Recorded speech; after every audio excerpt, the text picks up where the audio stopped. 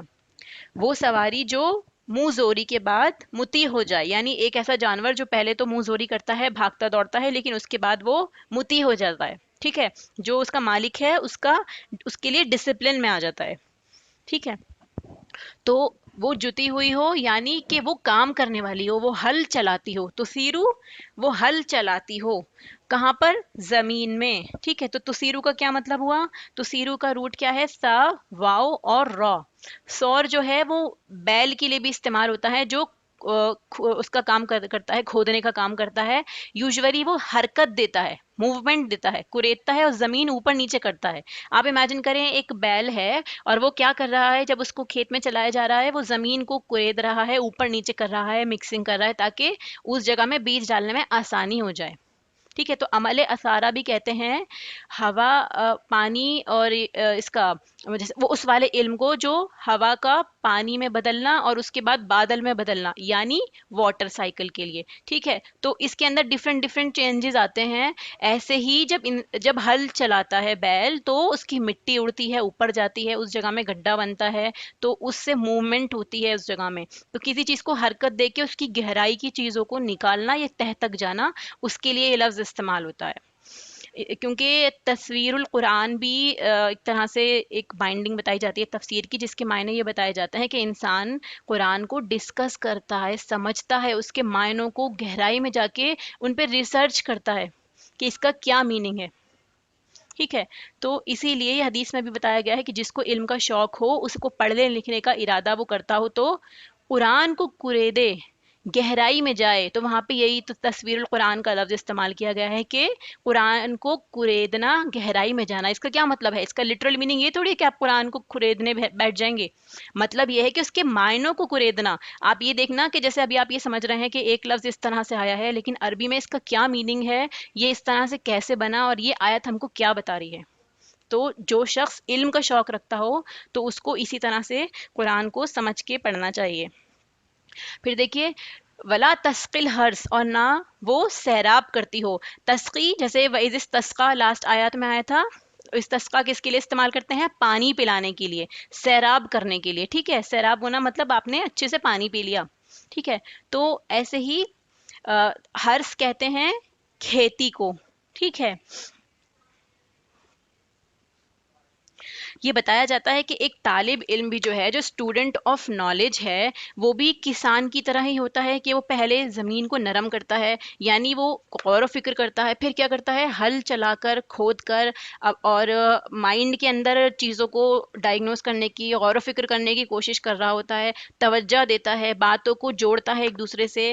اسی لیے وہ بھی اپنے دماغ میں کیا کرتا ہے؟ مائنڈ کو اپنے اوپر نیچے کر رہا ہوتا ہے، اور اس میں اپنے مائنڈ کو حرکت دیتا ہے اور فٹ کرنے کی کوشش کرتا ہے اس کے لاجکس کو. تو اسی طرح سے اس کا معنی بھی بتایا جاتا ہے، جیسے میں نے آپ کو بتایا تسیر کا. ٹھیک ہے، مسلمۃ لا شیۃ فیہا، مسلمۃ جو صحیح سلامت ہو، لا شیۃ فیہا نہ کوئی داغ ہو اس میں. شیعہ جو ہے یہاں پہ یہ واو شین اور یا اس کا روٹ ہے.